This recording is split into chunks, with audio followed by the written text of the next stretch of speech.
And good morning and welcome to Touch Base Daily. My name is Ron Foster and I'm with my buddy and pal, partner in crime, Chris Edwards. Good morning, everyone.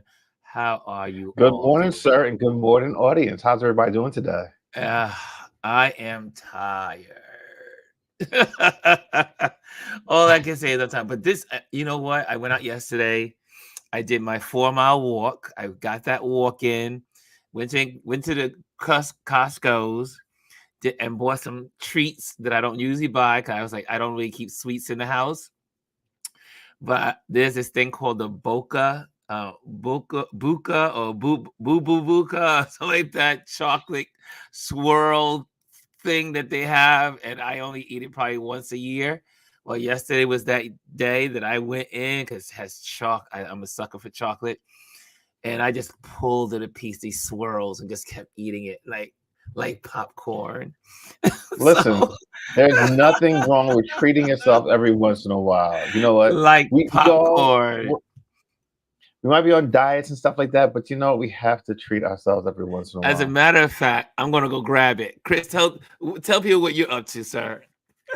Okay, well, while Ron goes and gets a treat for himself, let's see what's on the agenda.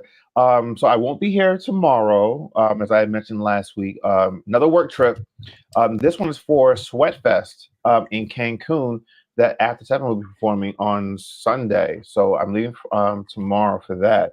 Looking forward to it. So today is preparation and packing day. So let's see what this Yes. treat is, Ron.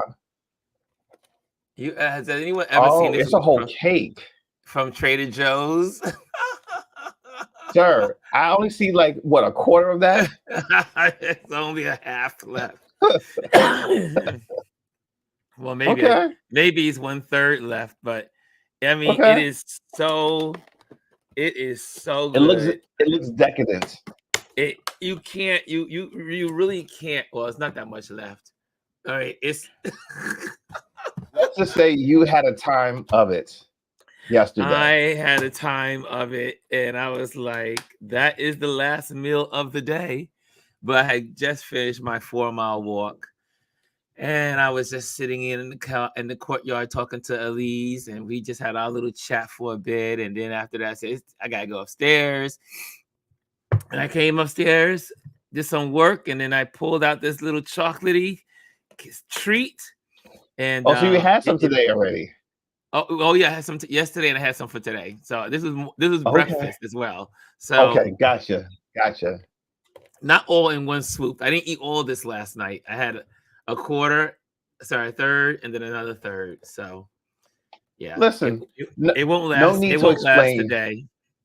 No So need to explain. No need to explain at all. that's why I don't have chalk. That's why I don't have junk in the house because I cannot control myself. Okay, let's say some good mornings to some folks out there. I see first in the building is Miss Rashawn. Good morning, Ron, Chris, and Touch Base Daily family. Number two in the building. The silver goes to Hannah. Good morning, Ron and Chris and Rashawn and RLP family. And bronze goes to Aya. Grand Rising Ron, Chris, Grand Rising everyone at RLP. Then we have our Anthony. Anthony Rowland is in the building. He says, good morning. We have our wonderful Brian Young creative. He says, fam, how are you? I meant to call you yesterday, Brian. I need to call you. And Brian Young says, no, this brother Chris didn't say work trip and Cancun. Yeah, Hey, listen, he, I'm not he's got complaining. yeah, that's a great place to go working. And Yeah, I Hannah says I'm good very morning to fortunate. Brian. Very That fortunate. is very fortunate to have work. What do you call it? Travel work when you travel. And now when I travel for work, I always make sure that I take I take a day or two and linger. Um, when I was going to go to Kenya, which was supposed to happen this year, but it didn't happen. I was going to ask for, I was supposed to be there for 2 weeks or something like that, 2 or 3 weeks. And I was like, well, If you are going to do my return flight, if you can do the return flight at the end of the month, so that way I can have I can be in Africa, my 3 weeks with them or 2 weeks with them, and then I'll spend another 2 weeks after. Because how often do you get to go to Africa and Well, be and that this client pays for it? so here's a so you actually hint on something that's really important when you travel for work, and especially if you're not the one doing it, but the people that are booking the trips. A lot of times, work trips will tend to be well, especially for me. Work trips are typically fly in either the day of or the day before and fly out the day after, and Mhm. that typically is like leaving on a Sunday morning or a Monday morning, just depending on when the shows are. Um, but if you can ask them to instead of booking your ticket for that Monday, which typically Sunday or Monday, which is typically one of the most expensive days to Mhm. fly, say, hey, listen, do you mind booking my ticket for like Tuesday or Wednesday? One, it saves them Saves them money and they're money. more willing to do it. And then Yes. also too, you tend to the hotels that probably been already paid for that you can extend will be cheaper on those days as well because the high Yes. occupancy rates and most expensive days are typically Thursday, Friday, Saturday, and most people check out Sunday and leave. So Mondays and Tuesdays It's are right. typically your less expensive days in hotels. So if you can extend it for those days, do that. Yeah, it's always a good thing when you can do work. If you get an opportunity to do work trips, that's the best way to do them. Is to definitely take Yeah, that. You can just say to your boss or to the person that's planning the trip and say, you know what, I would like to just bump on. I mean, obviously, if you're an entrepreneur, you can just add the hours on. But I mean, if it's you're working for a corporation, you can simply say, hey, I want to take 2 days extra off from work. Is that possible? And I'm going to stay 2 days. It's going to save you money on the ticket. And I'm going to take care of my hotel and all the stuff I need. But it's always a yeah, good way to travel. I'm always looking for the best way to travel and travel the longest. The same thing when you travel to Europe. maximize. You should never go to Europe for one country. You just shouldn't. No one goes to Europe for just one country. The minimum is Yeah. two. The minimum is two. You say, I'm going to Paris. Well, you should be going to London. Or you're going to Paris, you should be going to Germany. You're going to London, you should go to Ireland. You should go to Scotland. I mean, if you want to go, people like myself, like Iceland, I will fly through Iceland, do a layover for a couple of days, and then go to my destination on Iceland Air. Or now you can use Hey, what's called, well, WoW is no speaking longer. of that, for those that want to do something like that, um, Iceland Air actually has service where you can do if you're going to like England or You can go one to of those Paris, Scandinavian countries. London, Yeah, Germany.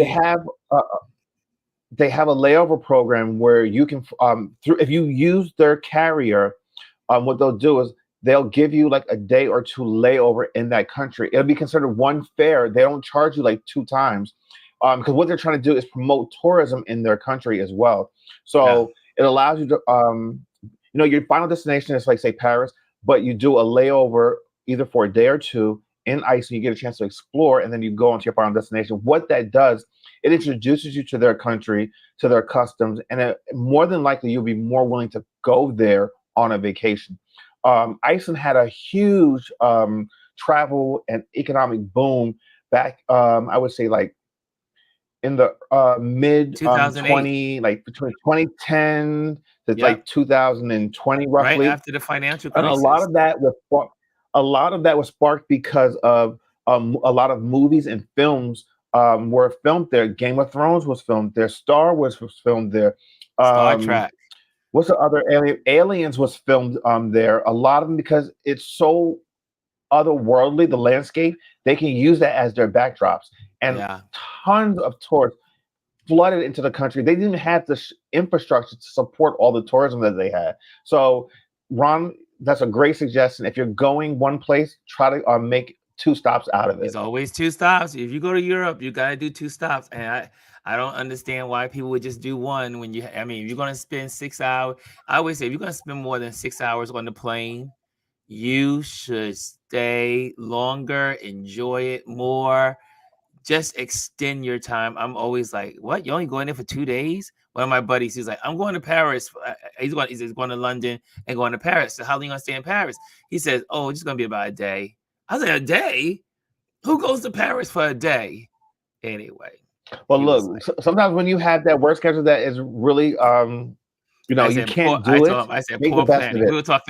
We were talking last night. I said, poor planning, poor planning. But listen, no, here's something. I was in LA, I guess 2 weeks ago now, and I'm sorry to admit, but that was my first time in LA. Like I said, I've been to California many times and I'm been to a lot shocked. of different places in California.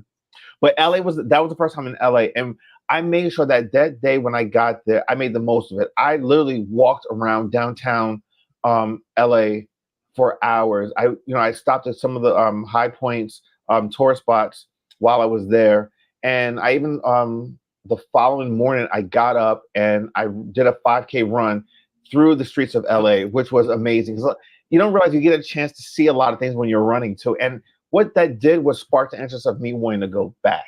So that's another thing. So when you go places you've never been to before, even if you're there for a limited time, try to carve out, even if it's just like 1 to 2 hours to explore, just to see what those cities and towns are offering. So it'll spark your interest. And you might want to Yeah, go back and to see more of it. this Yeah. is So true. that's it. Well, last night was a horrible time for Florida because they Yeah. had a major hurricane go through.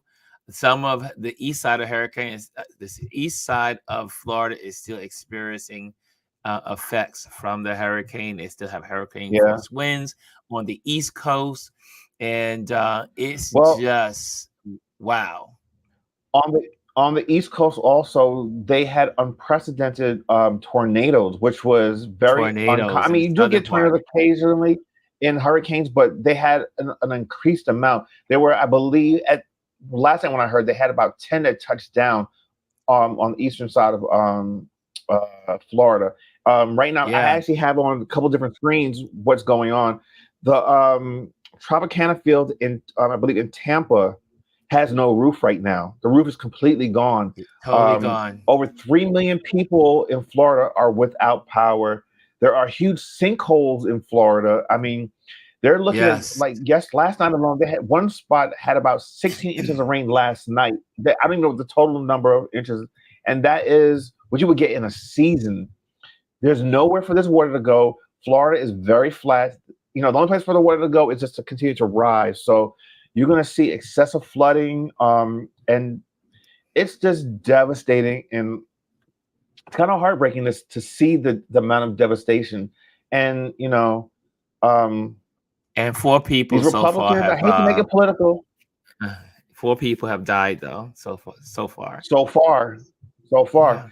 Yeah. And I don't like making this political, but they're still sitting Well, there when saying that when there are climate other people change that make it political, you gotta call them isn't out. You real. gotta call them out on it. Yeah, they're just saying And it's Trump not real, and and I'm like, you live in Florida, sir.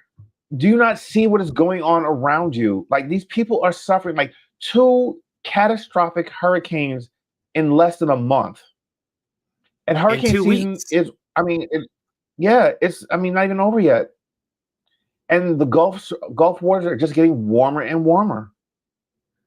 But The again, you amount got of the Marjorie rain and Taylor water that they Greene. have, the Democrats Ugh. are controlling the weather. That does not help anyone when you say stupid stuff like that. It only hurts people because now you've got people searching for Democrats controlling the weather, and instead of focusing and getting the help that they need, they're focusing on foolishness. So it's Mm. sad to see, and this is just going to be a reoccurring thing that we're going to get. I mean, we are used to it, but now it's even more like these are deadly storms, deadly storms. But this is what happens when you let the dumb people in the country give them opportunity for in a powerful position. Marjorie Taylor Greene should be in no way a congresswoman. She should not be in Congress. In any other century or time, someone like Marjorie Taylor Greene would have never even been considered to even be on the She would have been laughed PTA out. meet. She couldn't even be on the PTA board. Anyway, we have our little lady. That was a bad statement. We have our ladies in the background coming on. Come on, ladies. Elise and Gwendolyn. Sorry for calling you little, because you are nothing about you guys are little. Your personalities are big black, as life. beautiful women. Our I beautiful almost black added women. another There big we go. there, but I thought this is a family show. Huh? I She said almost this is a added something family else show. to that, but I was like, I'm not going to do it. Let me She not. ain't going there. She ain't going there. How you ladies doing today on this wonderful? Well, in the Northeast, it's beautiful. This weather is crazy beautiful. Nice and crisp. Mm-hmm. We're doing well here. I mean, it's pretty outside. I'm still staying inside because my allergies are still killing me. Like, it's high. The pollen is high. I've said it all week. So I have decided to exercise inside the house, which is fine, but I do miss being outside. Yeah. Sucks for Gwendolyn. And your crisp is cold to me. So I love It's cold cool. and crisp. I do love This is it. my I weather. love cool weather. This is like I am in heaven, and also because my windows are down, because I can close them and not worry about being hot in the house, because there's a cool. Yeah, I can have the window in the kitchen open, and it's going to keep the house nice and cool, and no sirens, because the sirens will come by. They will at some point in this while I'm on. It was, what was so funny is that Don Lemon was on last week. I think it was Friday. And the sirens went across his outside of his window. He says, "Well, New York, it's New York." I said, "I know the feeling. I know the feeling." So it made me feel good that it's just not in Fort Greene, Clinton Hill. It is all over New York City. Fire trucks. Have you lived in New York City? It's sirens everywhere. all the time. All day, every day.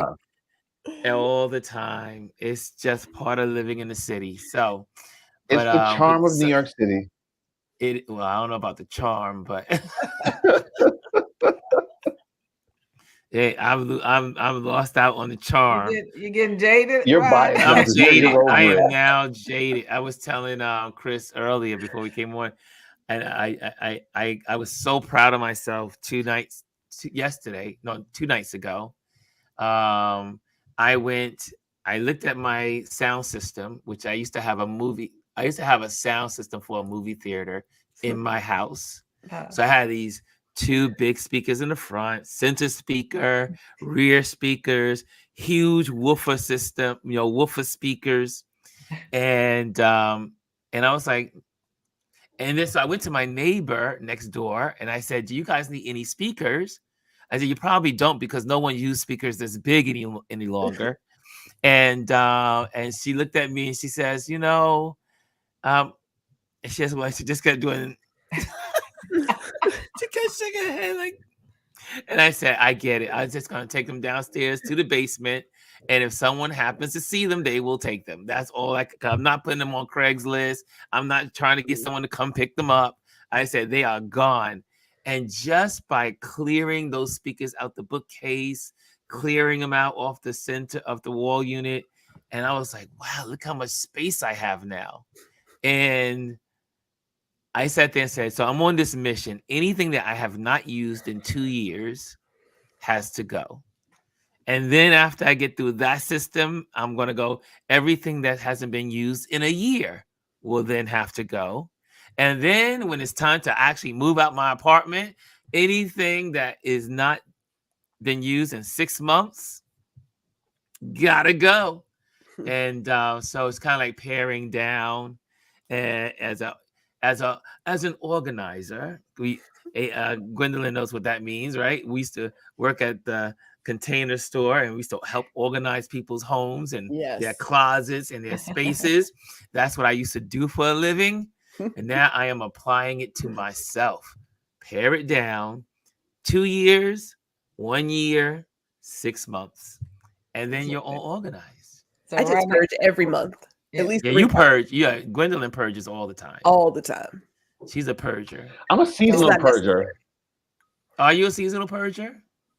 I am every season. Like right now, I've been so busy, but when I come back from this work trip, it's time to switch over everything. All the summer stuff is going to come out, and then all this winter stuff goes back in the closets. And I'm very organized in the respect. Like I even have like a one of those vacuum bag systems where I vacuum seal everything for the season, You remember and I those, can Gwendolyn, stack right? them, put them away. That was one of our biggest. That was one of our biggest products at the Container Store. Yeah. Those vacuum They're bags. I love them. great. They work. They They are work good. They extremely save well. so much space. You don't have the yeah. moth problems when you put Nope. stuff in boxes or whatever. And then you wash the stuff, you put them in, you can take them back out and spray them with like a little Febreze, and boom, you're ready to go for the next season. And it doesn't There take up you any go. space. Yeah. 'Cause that's Speaking always the of thing. Febreze. Like, what do you? No, I'm gonna Yeah. say. Speaking of Febreze, Gwendolyn, you want to share something about your Febreze? What? Well, you got to exactly what you know. I say a lot of stuff to you. Like exactly what part of my sharing about different groups. I'm curious. I think it was Gwendolyn that we talked about her. She was cleaning up and Febrezing some of the stuff in her house. Well, okay, so in terms of clutter, if I could just give a whole, because I don't need anybody judging me, not that it matters, but I don't do a lot of clutter in terms of noise and smell and like physical things. Like I can't. So when I walk in my house, it's got to have a particular smell. I prefer like vanillas, ambers, oueds, you know what I'm saying? Like the warm stuff. So, we were cleaning because I had to clean, had all the confetti, and there's still some here. And I said, I need to get up confetti. and clean the house. And twice a season, so quarter, I guess 6 quarters, that's 6 months. I clean all the doors and I clean my baseboards. I didn't do that the other weekend. And then I like to, freshen up all of the furniture and everything. So I was spraying my house and washing my woodwork. And maybe that's a little old for some people, but you got to wash your woodwork. You know what I'm saying? So, but it smells so fresh afterwards. I was like, oh my God, like, really? Is this my house? So yeah, but I clean all the time. I don't know why Ron calling me out like that. Like, there's nothing special. Oh no, we were all cleaning up. I think I mean, there's 2 times of the year that I clean up. Like 2 weeks ago, I took the time out. It was misty in New York. It was raw and nasty out. And I took my window panes out, all the window panes, and cleaned them and made them beautiful. And I was like, oh my gosh, I can see out my windows so well, especially if I have a skyline view and all the other stuff. So when you want to make it look beautiful. So I've been on this every week, making my life better.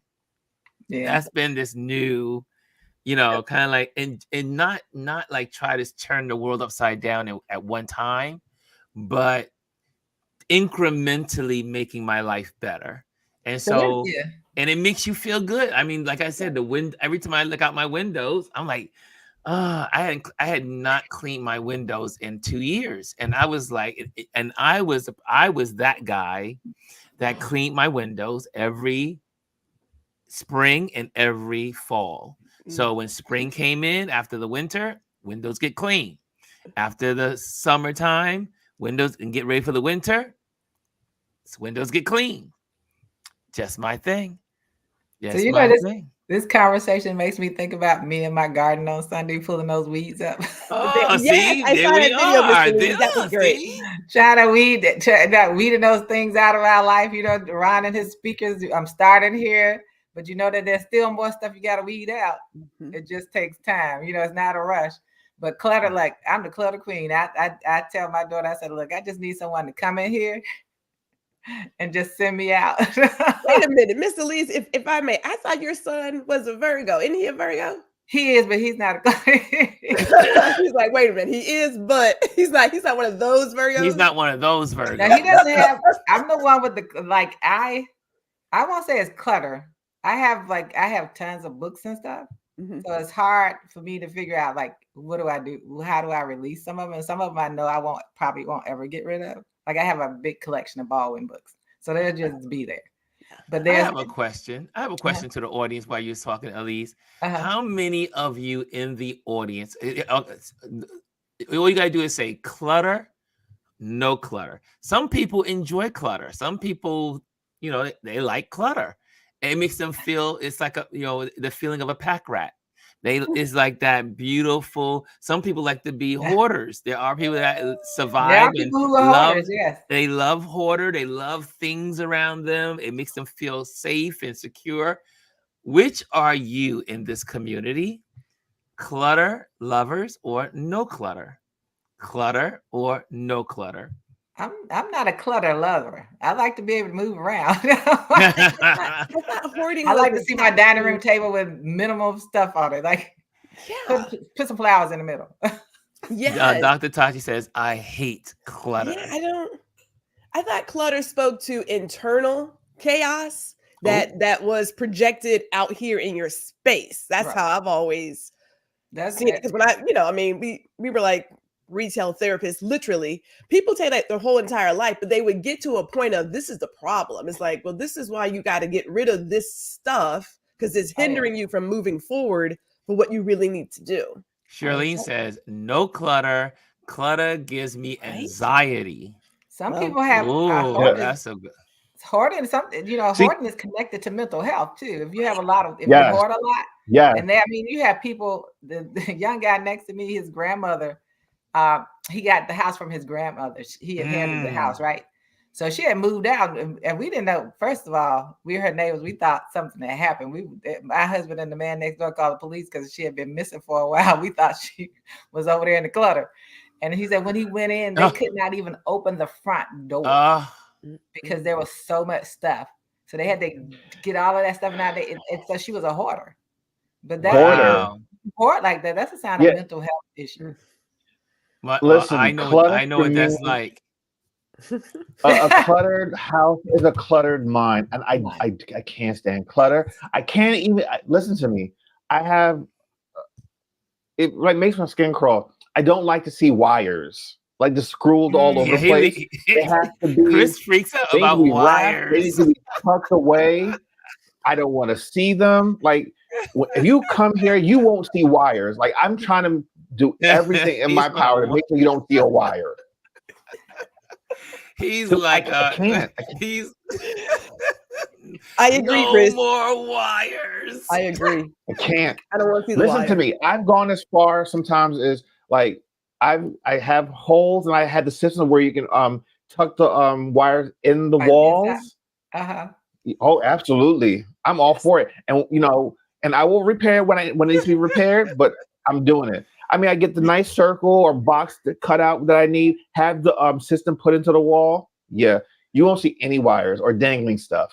He does not like wires. I remember when Chris told me that one time, I was rolling, and he was serious. He was having a moment about some wires. It was like 2 wires, and he was losing it.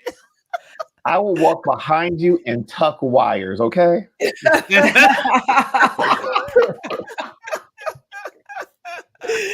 He is. So I see in here. Who else is so for those that are just joining in, we're talking about clutter or no clutter. So I had a significant other in my life, and they were a hoarder, and I didn't realize the extent of it until I had gone to their house, and I was like, "Holy moly!" And it was, but again, there's a for him. It was definitely psychological, and one of my clients, her father was a hoarder, so she was able to give, and she's a psychologist, so it was like it just all happened at one time where I was like, oh, I'm getting some good education here, and so also they say hoarders become hoarders because of something tragic that happened, something that, like for my client, my interior design client, her father had lost her brother. Her brother was killed, and when he was a teenager, and the father mentally shut down from that point on and became a hoarder. And when he passed away, they had to get they had to get 2 dump trucks to come to the house and take out all of the papers and books, and he was an educated man. He was a professor. He was highly intelligent, but part of him shut down. He became a hoarder, and he would hold on to everything. Anything that had significance, he had to hold on to it because he lost the thing that was the most important to him, his son. All right. I was like, wow, that was a powerful thing. But I like to have clean. I like the only thing I have that's clutter, and I consider it clutter, are my plants. Your plants. My plants are all in this section. But is that clutter? It's not really clutter. No, it's not. Right? And it's organized. I mean, like I got 3 here, I got 3 there. They're in clusters. So, yeah. People talk about having too many books. I was like, but isn't that a library? I mean, like I'm not a library with not the shelves, but like they're in different places, right? They're on shelves, but it's a lot. I got rid of some of them, but I used to have lots of books, but I had to get rid of them because I was like, you know what? They're not going to be used any longer. Check the private chat. Check the private chat. No, it's fine. Am I out of focus because I move too much? Yeah. There you go. There you go. Out loud, see, this is why I appreciate Chris. He is so like, what's the phrase? Upgraded me. You know what I'm saying? I was testing you, trying to get your attention. I love you. He was upgrading. It's the horse. It's the horse. I have a lot of eyes in this room. I have poster. I have photos. I got this horse behind me. So if I'm not careful, it'll pick up on the eyes and it's like, well, I don't know who she is. Yeah. Yeah. Oh, I don't have any. Well, there's only one eye back there. Well, you're in focus now. That's my elephant. But anyway, focus and glowing. So we see who the hoarders are. I mean, not the hoarders. Who are the clutters and the no clutters, not the hoarders. And hey, David Mascaro's in the building. How you doing? Does being a camera hoarder mean I have a problem? Yes. I had to tell a friend he had a problem. Listen, no, I've been there, and I am a recovering addict. Trust me. Really? At one point, I had 5 working cameras that I was using at a time. I'm like, why?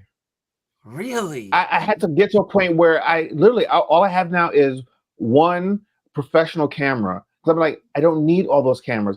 Granted, I have a couple other cameras now, but I'm doing a lot more video stuff, so I need those. But I had to say to myself, you need to stop. It was bad. I agree. Really? Chris, I know in 2020 I bought 4 film cameras. Wow. Right? So 2 twin lens, 2 35 millimeter cameras, and I kept looking for more. I was like, I can just get, if I can get just one more, and I thought, well, how many are you actually carrying? But I did take a trip. I took 5 cameras with me. Don't ask me 5 cameras on a trip. I used all 5, and then I thought, Quinlan, I've taken 4 on trips before. That's some seriousness. That is. Well, you all see what I collect back here. Art. You have art. You have art. I'm on a fast right now. You're on a fast. Challenge myself on an art buying fast. How's that working for you? It's working so far, and it's been some amazing things out there. But I said I'm giving myself until the beginning of January. Although I'm going to Ghana next month, so I told everybody, I said, now you're going to Ghana next month? Yes. I said that means that when I get to Ghana, that there's some art. There's some art in Ghana. You're gonna have to have them ship stuff to you back home. Are you into sculptures? I'm into art. Yeah. You're gonna have to bring an extra suitcase to Ghana that has nothing in it. Yeah. You got to bring it. I told my niece, I'm going with my nieces, and I told them, I said, you know what? I hope you all have time built in because I will leave you to go find art. Ghana, there's art everywhere. When you are in Accra, are you going to Accra? Yeah, we're going to Accra, and then we're taking a plane to Kumasi. And my husband was just reading an article because that's what a naming ceremony is. Then we're supposed to have a trip, Yes. a tour. And he was just reading an article, and I kept the article about the art center that's in Kumasi. Yes, you are So going to get. You're going to have a we're good definitely time. gonna have to stop there on this tour. Your niece, So we can see your relatives are going to be upset with you. They're going to be like, oh, she's stuck here. We ain't going nowhere. But I told them already. They've been warned. Yes, it's a lot of art in Ghana. A lot of colorful, beautiful beadwork. Right. Like you'll see a painting. Like one of my friends, she in her home, she had $1 million bead artwork. Wow. And it was literally a landscape made of beads. Wow. And the beads, tiny little beads, and they were it was just, it was huge. It was on her one of her landings in her house, and it was gigantic, and it was all beads. When I saw it, I thought when I first came in the house, I thought it was a painting, and then I looked at it and I was like, oh my gosh, those are beads. Every intricate, it was so intricate. It just, you couldn't believe it was beads. It was beads. There's some artists out here doing some amazing things stuff. With, there's one artist who does it. It's like this. It's like little toy soldiers almost. But he does portraits like that. James Baldwin. He's done a lot of things in it. But from a distance, it just looks like this amazing painting. But when they start showing you what it is, you see all the things that he's used to create these images. It's amazing. I have a question, Miss Elise. I have to imagine that you have a lot of walls in your house. So, like where I'm sitting now is the basement of my house, right? This is the basement of my house. Okay. And then I've only gotten up to the first floor. And so my husband, he said, I have art to be hung. He's like, where's going? I said, there's absolutely no art up on the second floor. And most people will find it interesting. I have not selected the pieces for my bedroom. Really? There's no art in my bedroom yet. So interesting. There we have a whole floor with nothing. Wow. But is that intentional?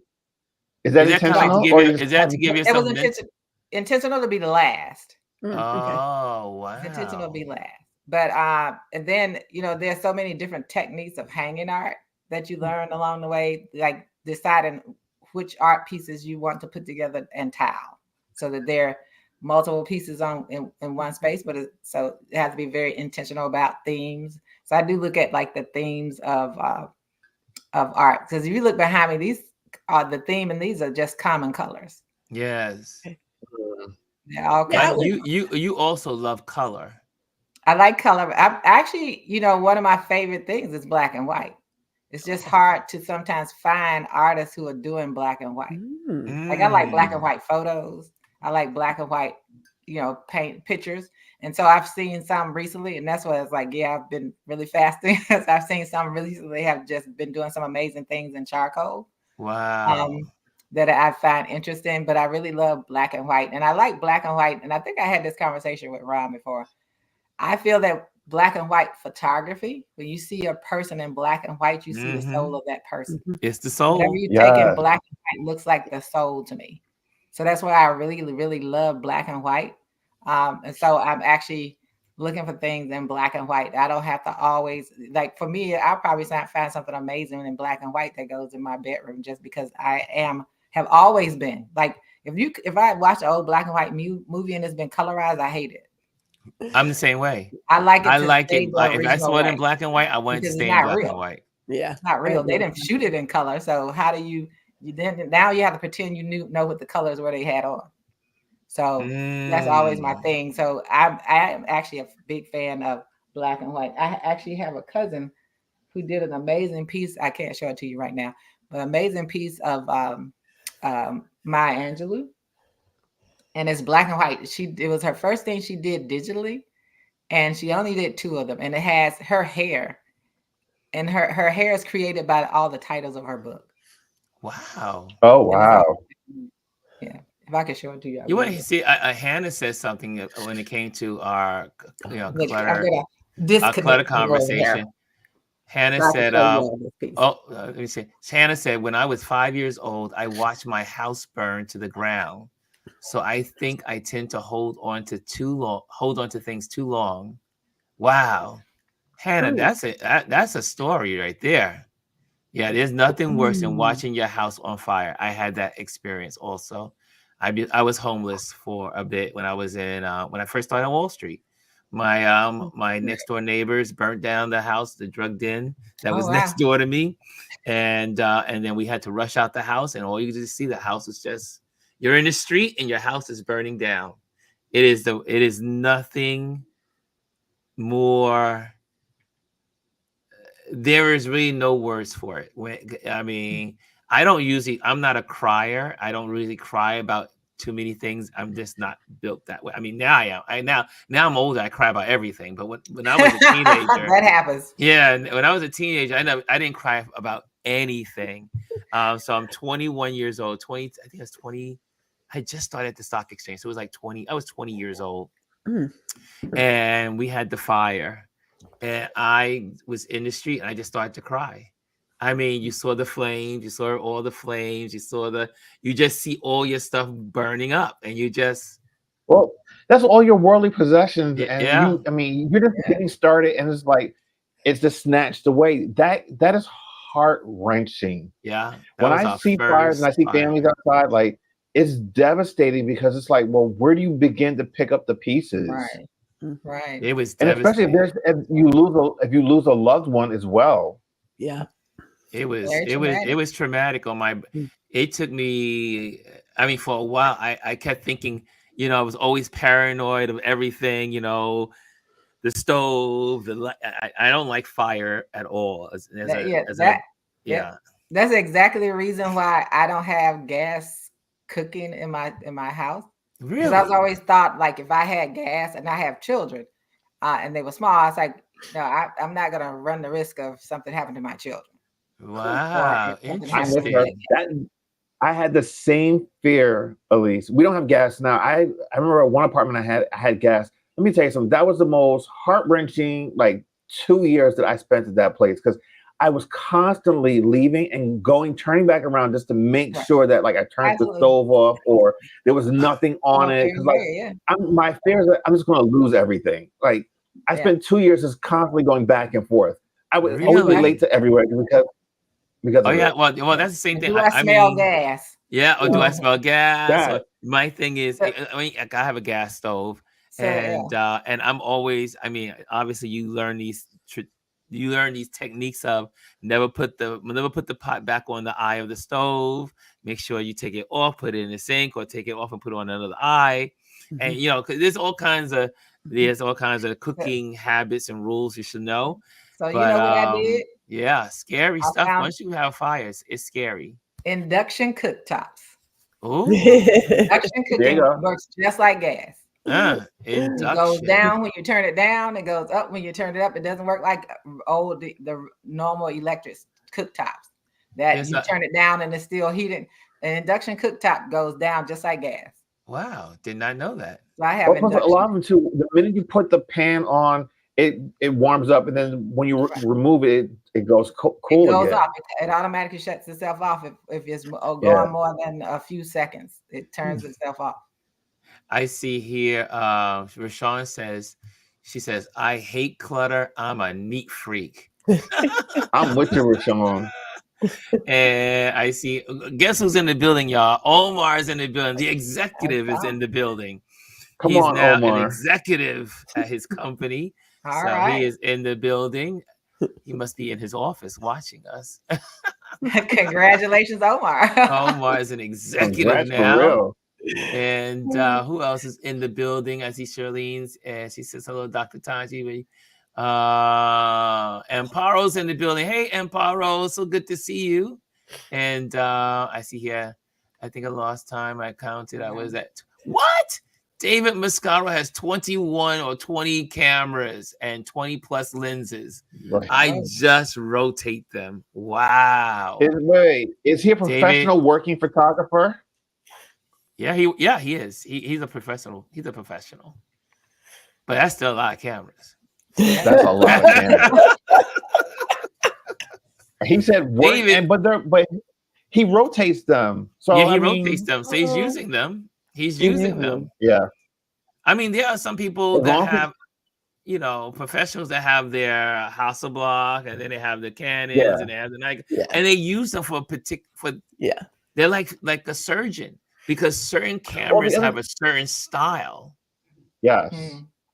And he probably has So a specific lens on those, and he doesn't change them out, even though they're probably interchangeable. He probably won't change them out. I mean, I do get that, but I couldn't justify because I wasn't making enough money to say yeah, I had afford 5 21 cameras. cameras. I can't afford. I mean, well, technically, 1, 2, 3, 4, 5, 6, 7. I have 7 cameras. Are we counting that you now? have in your possession now. Yeah, that I have in my possession. 7. Do you use them? Let's count it. I don't use 3. I use 4. Trade them in. Oh no, these are collectors. I mean, I have an Oh, old are they Canon that I old-time have. cameras? Okay, that's That different. is it's a film camera. I could use it. I just don't use it. 'Cause I don't Do you use film. showcase them? Yes, they're Do you showcase them in your? Yeah, Okay, well that's showcase. different though too. That's Yeah. different. And then I have my first Is it- Pentax, my first camera that I paid money for, with its own little telescopic lens and everything. The first camera bought to actually take photos seriously, when I was 16 years old, 17 years old. It sits right behind me. Yeah. I have a couple in my house. I think we still have the you remember the Polaroids that came out and they had the brown leather top? Yes. Okay. I Yes, think we the still brown have leather. that. Yeah. Yeah. I think we still have that one in here. Oh my goodness. Anthony says, I feel attacked. I have 6 tempted. cameras. Look, this is probably my most favorite lens. I will never ever sell this lens. It's an 85 millimeter portrait camera, and it's a f 1.4. Like some things you just can't part with. Well, 85 millimeter lenses, no one ever gets rid of 85 millimeter lenses. It's a great lens. It's the lens that people hold on to. Awesome They don't get rid of it. When you go to the store and you say, "Can I buy a refurbished or a used 85 millimeter lens?" You never find. Very hard to find. Yeah, they're very hard to find. No one ever gets rid of the 85 millimeter. They're expensive, but they're expensive for a reason. They're really good lenses. And if you do portraiture work, if you don't have that lens, then you're not a portrait photographer. Ooh. Seriously, Chris? Ooh. Seriously? Yeah. Ooh. Yeah. Yeah. Ooh. See, Gwendolyn put her I number went in the there. chat. I have my 85 though. I have my 85. I would love a 1.2, but that Ooh, that's butter. Those are very expensive. 1.2 is very expensive. That's a sexy lens. Oh yeah. So for all those that don't know what we're talking about when it comes to lenses, as in those that have not gone to that next level of photography, you have zoom lenses and you have what's called the fixed lens. And the fixed lens usually gives you more clarity when you photograph a subject. Mm-hmm. The 85 millimeter is a traditional portrait lens. Most photographers that do portrait shots, headshots, anything face, it's the 85 millimeter is such balance of bokeh and depth of field, and everything is so well done on an 85 millimeter lens. So that's what we're talking about. And it's I used at one point in my life. Oh, to be a really? photographer at one point in my life, and I actually used to get from B&H.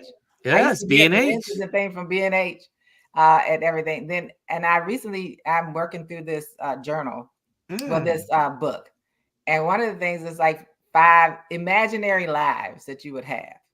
And one of my imaginary lives is a travel photographer. Really? Yes. What?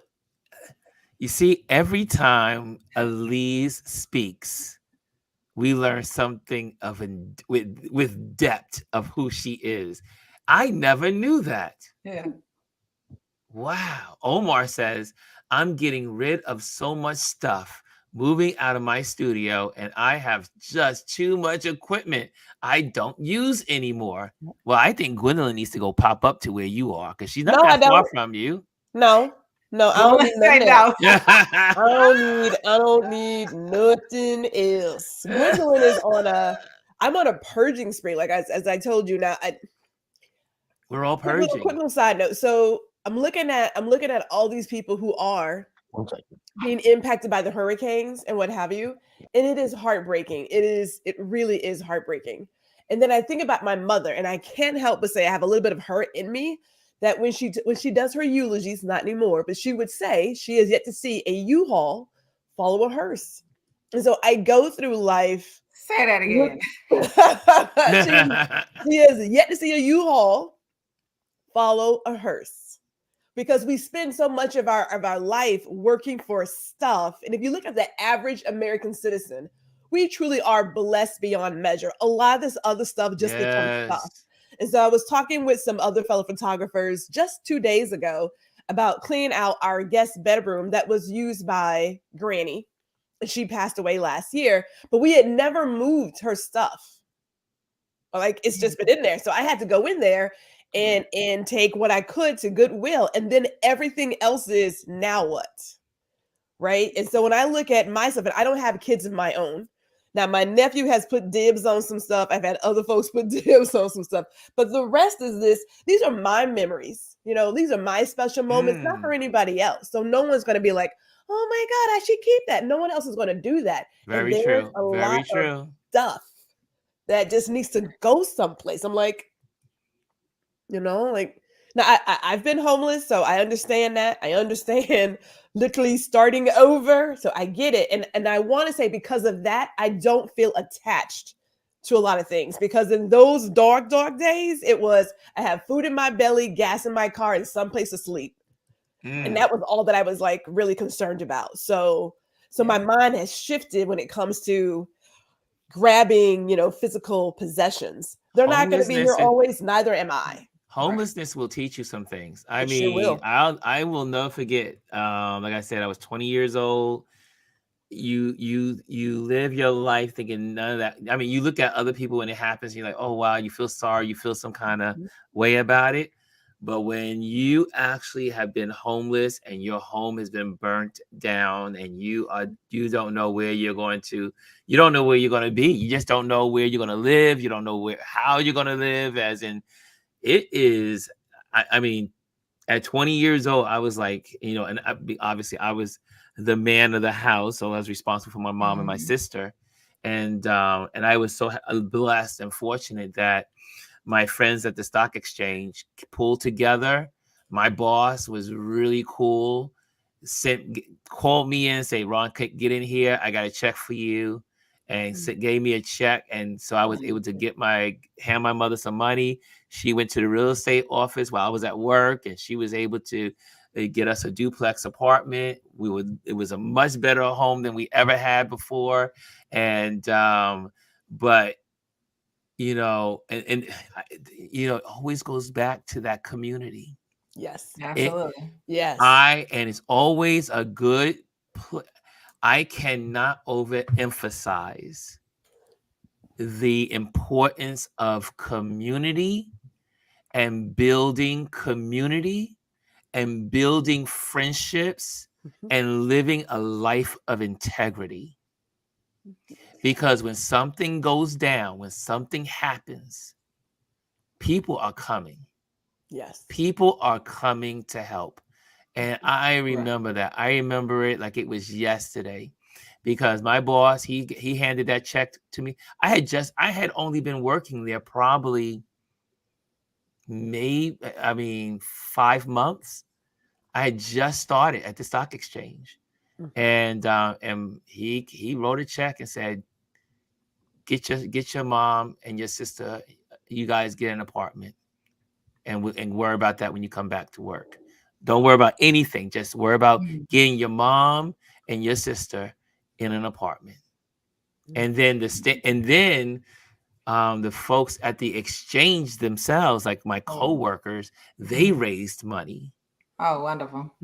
And so we were able to buy a couple of new things for the apartment, got the duplex, got paid the, what you call it, when we had to do the 3, you paid a month, Yes. those 3 payments you and needed. last month rent. Yes, exactly. All that craziness. And we were able to have it. But again, I say to people, I mean, like we have here a community.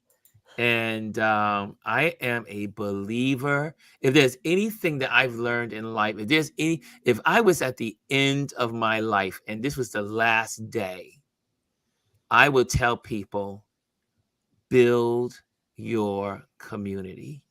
Yes. Whatever that may look like, build your community, because your community is everything.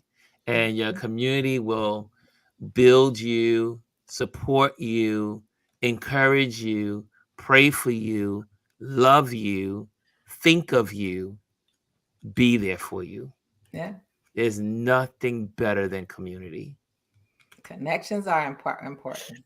Yeah. Yeah. So anyway, that was one of those deep moments. You have those moments. How did we get to clutter to community? I guess we'll call this from clutter to community. Yeah. There you go. That's the show title right there. But isn't it the truth? Isn't it the truth? I mean, sometimes, Ron, when you're thinking about your community, sometimes you have to clear out the clutter to get the community that you actually need in your life. There you go. That part. Elise, Lady Wisdom. The inspiration in this room. We have to start calling her Elise Lady Wisdom. Plucking all the weeds out. Yeah, she's like, I'm dropping I'll post another my gem. second video today. I'm dropping another gem on y'all. I mean, and this, look, it's 11 o'clock, so we're gonna get off of here. This was really good. Derek says that was a blessing, and garage is just that. And indeed, I see in here. Oh, how nice! So, how many people can identify with what we're talking about today? How many of you can identify? Hey, Chrissy's Corner's in the building. And we see Chrissy. Hey, Warren. Warren says, it's so hard to make the final cut of this. Is a part of me I'm tossing, or this is weight on my forward progress. And I see here, influencer culture has also fueled the need for stuff. I agree. Yes, Dr. Tachi. Yes. We don't need a lot of stuff. Like I said, I got to go through my closets. I am purging, getting rid of the clutter, getting things, because again, when that day comes, when it's time for me to sell this apartment and move to my next chapter, I don't want to take anything but I told my neighbor, my second mom down the hall from me, outside, and I told her, I said, the only thing I'm taking with me, my plants, my bed, and my computer, and that's it. You're shipping all of your plants to wherever you go. Wherever my plants are going, wherever I'm going. Okay. Can you take those plants? Sometimes you can take plants. You can wrap them up, put them in boxes, and ship them where you need to ship them. Some countries won't let you bring in outside plants. Oh, that's right. You can't. If I'm going to Paris, then the plants have to go away, because if you go to another country, they don't allow plants. Yeah, you can't bring those, or veggies, or. But listen, I'm sure you'll find great plant homes for them, like here and some other places. Okay, Chris. Yeah, I'll be sending them off to Chris. Hey, Chris. No. Don't let Ronald find out. He already knows we have too many. Every time I bring a plant home, like another one. But when that day comes, that's all. Now, if I live in America, if Trump is in jail and he did not win the election, Lord have mercy. That's a great wish. Anyway, but if Kamala Harris is the president come November, then I might make it to North Carolina, and then I can take my plants. I will just have a plant room. That would be nice. U-Haul required. Like I told my family, I said things go wrong. All I'm doing is packing this artwork up That's it. and leaving. That's it. I'm just taking my desk, my lamps, everything just right here, and my computers, and then my plants. That's it. That's all I need, and my bed. Because where I'm going is I'm just going to have a studio apartment and live comfortable. Now, if I go to Paris, then I'll have a 1-bedroom or 2-bedroom apartment because I know a lot of my friends are going to want to come visit. So I got to make room for them. You gotta have space, Ryan. You gotta have space. You got to have space for the family and friends. Yeah. So anyway, what's the last word on you guys are saying in here? Okay, I see it here. Did I say goodbye? Hello to Bryson. Hey, Bry, what's going on? Mr. Bryson is in the building. He says, Bryson. It's Law and Order Thursday. Yes. I love it. Janet says, have a good one, everyone. Fifi says, then I can steal your plants. That's sweet. Fifi says that. And I am getting rid of iPads that don't work. Yeah, we clutter. I have computers. Out of your house. I have like 5 computers from towers that are just like lined up. I need to go in. You need to donate those for parts. Yeah, I need to just need to get rid take the hard drives out. Take the hard drives out and drill them babies and send them out and throw them in the garbage. That's what you need to do. I know when you and Chris Wall earlier, you were talking about travel. Yeah. So, my family and I have traveled to Europe. And so what we did was when we went to Italy, what people need to do when you go to Europe, fly there and then take the train everywhere else. Yeah, that's right. That's right. Yes. Yeah. Take the train. The train is amazing. You'd be so spoiled by those European trains. It's so cheap. They're cheap. It's so cheap and it's so comfortable. They feed you. Like royalty. Yes. See, take the train. So we just ended where we started out. Travel. Yes. Travel. 360. So guys, tomorrow is Focus Friday. We'll be focusing on accounts that are supporting and helping us in the selection, and also anything that may support that anything. If you have a Facebook, not Facebook, if you have an Instagram or YouTube channel that you want to share with the community, bring that tomorrow with you so that way we can all enjoy what you're enjoying. I've been really spending some time and learning and seeing some new accounts that some of you guys follow, and I'm late to the party. And I'm like, wait a minute, Elise is already following this. Oh, wait a minute, Chris is already following this person. I'm just finding out because you see a little pictures over there, and they go, oh, Elise is following. Yeah, so there's some really cool accounts out there that are really making a difference in people's lives, and so we can share those tomorrow. David says, I'm taking my cameras with me. No else in my family. No, I guess nowhere else in my family wants. No one else in my family wants them. Right. Just like Gwendolyn said, we think things are important. We think all the things that we have are valuable. But as soon as we go, it goes to the trash. Absolutely. Yeah. As soon as we're getting gone, family has no one sitting around saying, wow, that was some nice little letter there. That nice little award that he got in 6th grade. Oh man, that they tossing that baby in the garbage. No sentimental value to anybody else but you. I have to tell you this morbid thing I said to my husband. I'm going to be cremated. Yeah. He says he wants to be buried out here. I said, well, look, brother, you need to figure that out because if the plans aren't there, you're going to be cremated. And I told him, I said, here's the actual truth. I told Adrian, you'll only be remembered as long as the people that you were valuable to are alive. Yeah, you are. That's it. Once they're dead, you're unless it's a well manicured place, that stone is gonna be grown over. No one's gonna visit that. I have 2 brothers who buried in Ohio. I haven't been there to see them since they died. Yeah. So their grave, because I have the memory. So my thought was like, look, I'm gonna buy that urn. Amazon. I buy that.